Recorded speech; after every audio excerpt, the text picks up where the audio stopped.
नमस्कार। आप सभी को नवरात्रि की आज महाअष्टमी की बहुत बहुत मंगल कामना, शुभकामना। माँ आप सभी को सद्बुद्धि दे, कल्याण करे, परिवार, समाज, राष्ट्र और विश्व में आपसी सौहार्द और मानवता पुनः जन्म ले, ऐसी मनोकामना के साथ आज हम चर्चा का विषय रखेंगे। इसी नवरात्रि से ही चर्चा का विषय शुरू होगा। हमने आपको शुभकामना दी नवरात्रि की, लेकिन ये कामना अधूरी रह जाएगी यदि फ़िलिस्तीनी जो स्त्रियां, महिलाएं, बच्चे, आबाल वृद्ध जो आदमखोरों के द्वारा मारे जा रहे हैं, आदमखोर बाइडन, आदमखोर नेतन्याहू, आदमखोर ऋषि सुनक, आदमखोर फ्रेंच प्रेसिडेंट, आदमखोर जर्मन चांसलर, आदमखोर भारत सरकार के प्रधानमंत्री, आदमखोर भाजपा, आदमखोर संघ, आदमखोर बजरंग दल, आदमखोर तथाकथित हिंदू सेना, आदमखोर तथाकथित हिंदू वाहिनी। मैं इन सभी तथाकथित हिंदुओं को जो दुर्गंध भाव से प्रचुर हैं, उनको आगाह करती हूँ कि 3 ही युग हुए हैं। चौथा युग कलयुग वास्तव में युग नहीं है, बल्कि ये मंथन का, रिफाइनमेंट का, चर्निंग का पीरियड है ये। I mean this is the time where the evil and good people are getting churned by these monstrous people. तो उस चर्निंग में जो है वो पांडव एक तरफ हो जाएंगे और कौरवों की संख्या वही है जो आज इज़राइल, नेतन्याहू इत्यादि हैं। ये सब आदमखोर हैं। और आज मुझे ये भी महसूस होता है कि जीसस क्राइस्ट की क्रूसिफिकेशन को तरोताज़ा कर दिया है। लॉर्ड जीसस ने भी वर्जिन मेरी की मर्यादा की रक्षा के लिए, स्त्री के सम्मान की रक्षा के लिए क्रूसीफाई हो गए थे इन्हीं के अपने ही पूर्वज यहूदियों के द्वारा। वही दानव यहूदियों का जो बीज है वो आज रक्त बीज होकर के आज फ़िलिस्तीनी जो अबोध नागरिक हैं उनको चारों ओर से घेर के मार रहा है। नरसंहार जिस तरह का हो रहा है और बीबीसी जैसा घृणित, CNN जैसा घृणित, भारत के गोदी में मीडिया जैसा घृणित, ये चौथा स्तंभ नहीं है, ये हत्यारा स्तंभ है। क्योंकि जो 4 व्यवस्थापिकाएँ होती हैं शासन को चलाने के लिए,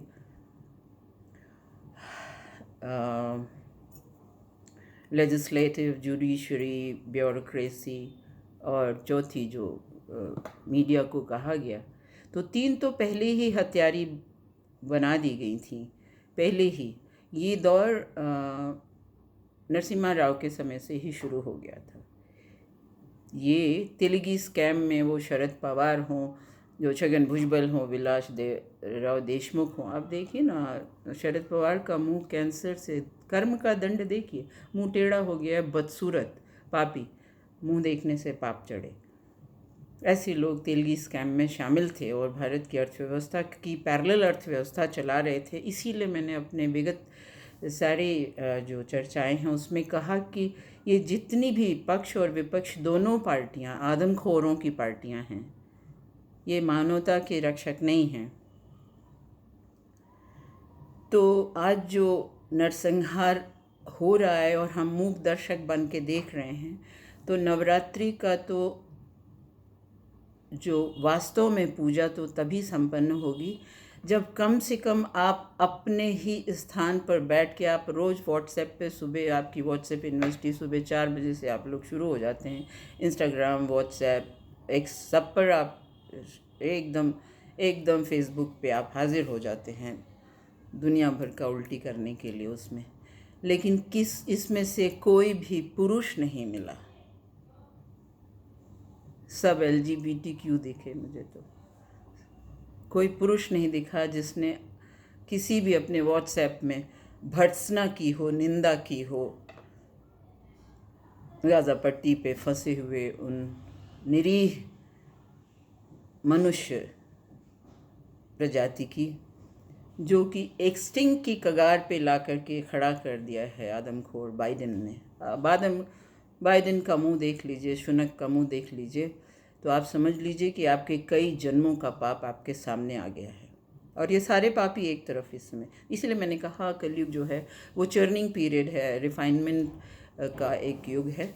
इसमें ये मंथन के बाद ही फिर सतयुग की व्यवस्थापन के लिए इसमें से जो निकलेंगे सत्य का पालन करने वाले, कम से कम सत्य बोलिए। आपसे लड़ने के लिए नहीं कहा जा रहा है कि आप जाकर के फ़िलिस्तीन में लड़ें, लेकिन आप जो सुबह रोज़ फॉरवर्ड करना शुरू करते हैं, उस फॉरवर्ड में यदि एक कुछ भी मानवता का संवेदनाशील कोई भी आपका एक लाइन आती है आपके द्वारा हाथ में लिखी हुई, तो शायद आप अपने कर्मों में जो दुष्कर्म जोड़ा हुआ है उसके बैलेंस में कुछ सुधार हो पाएगा। आप अपने वर्तमान को आज सुधारेंगे ये विरोध करके।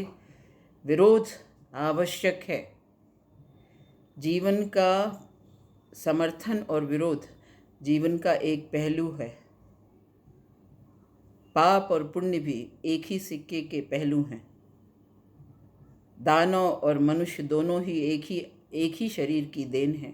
अपने दानवीय प्रवृत्तियों को दबाइए और मानवता को थोड़ा सा झकझोरिए, तभी, क्योंकि स्थिति ये फ़िलिस्तीन में है। मुझे तो बोलते हुए भी शर्म आ रही है कि वहाँ की जो स्त्रियां हैं, जो मेंस्ट्रुअल साइकिल होता है स्त्रियों का, उसको सप्रेस करने के लिए वो हेवी मेडिकेशंस ले रही हैं ताकि निर्लज्ज ना हो वो समाज में। तो द्रौपदी चीरहरण की बिल्कुल मैं आज आपके सामने ठीक वैसा ही द्रौपदी चीरहरण हो रहा है जैसा कि महाभारत में दुर्योधन और शकुनी और दुशासन ने मिलके किया था। आज दुर्योधन, शकुनी, दुशासन तीन ही नहीं है, आज तो पूरी की पूरी यूरोपियन यूनियन है, यूएसए है, ब्रिटेन है, मोसाद है, ऑस्ट्रेलिया है, सब शामिल हैं इस द्रौपदी चीरहरण में। और हम और आप मूक दर्शक बन के देख रहे हैं। और इसमें बीच बीच में ऐसे ऐसे घृणित मेरे ऊपर व्हाट्सएप के संदेश आते हैं जिसमें कहा जाता है कि हम फ़िलिस्तीनियों से पृथ्वी को मुक्त कर देंगे। कोई मुक्त कर सका है किस माई के लाल में? ऐसा कौन सा नकली संत है, शिखंडी, पाखंडी, पॉकेट मार, जो किसी से भी मुक्त कर सकता है? पाप और पुण्य इसी पृथ्वी की देन है और अपने कर्मों का सिद्धांत है। कोई चीज़ मुक्त नहीं होती है। एनर्जी का ट्रांसफॉर्मेशन होता है, शक्ति क्षीण नहीं की जा सकती। जिन तथाकथित संतों को ये समझ में नहीं आता है, उनके लिए ये मेरी कड़ी भर्त्सना और निंदा मैं उनकी करती हूँ कि वो संत नहीं हैं। वो संत के वेश में शिखंडी, पाखंडी, पॉकेट मार और आदमखोर हैं, वो संत नहीं हो सकते। क्योंकि संत की कोई जात नहीं होती है, संत का कोई धर्म नहीं होता है, संत की कोई सीमा नहीं होती है। संत सत्य और सनातन, सनातन ही सत्य है और सत्य ही सनातन है। संत सिर्फ सत्य के बीच में रहता है, सत्य के आसपास रहता है, सत्य के बीच में रहता है, सत्य के मध्य में है, सत्य के बाहर है। इससे बाहर यदि है तो वो संत नहीं है, वो पाखंड है।